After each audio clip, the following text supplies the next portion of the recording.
Rigor Mortis for sure.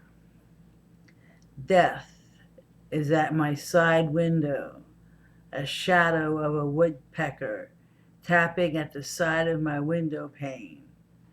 I studied it a moment, then gazed over to my husband to wake him so that he could see the shadow of a woodpecker. When I saw him, I nearly screamed. His covers were pulled down and his hands were clasped across his pale, naked chest. I followed his hands up his body to his face. The pasty flesh of his face pulled down his bones, dragging his eyes into the palorous contours of an anorexic. I looked back to the window. The shadow still pecked at the window. I looked down. I looked up. The shadow flew away. I looked down. Death's paint had not chipped nor buckled my husband's face. I looked at the clock. It read 5:30. I could not cover him. I could not roll over. I could not stay next to him.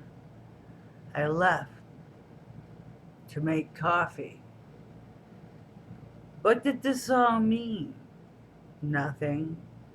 Just early morning fog eyes, not clearly adjusted.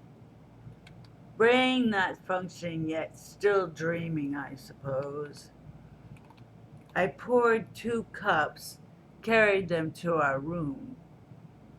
I did not look at the dreamed up dead man as I sat his coffee on his end table, then stalked over to my side.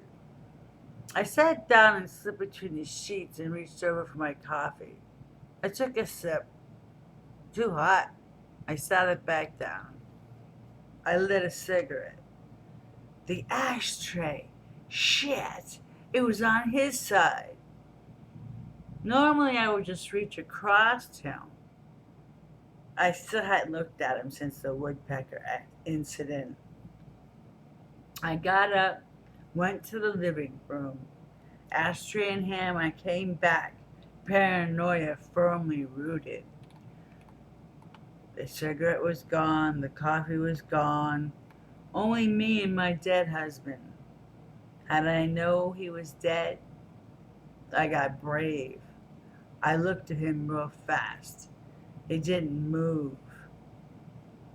Then a question came. Who clasped his hands like that? And if he were dead, wouldn't they fall apart?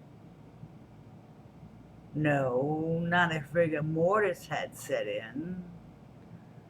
How long has he been dead? How did he die? Did someone kill him? Why would they kill him and not me too? I got brave again. I poked his rib. He didn't move, but boy, was he cold.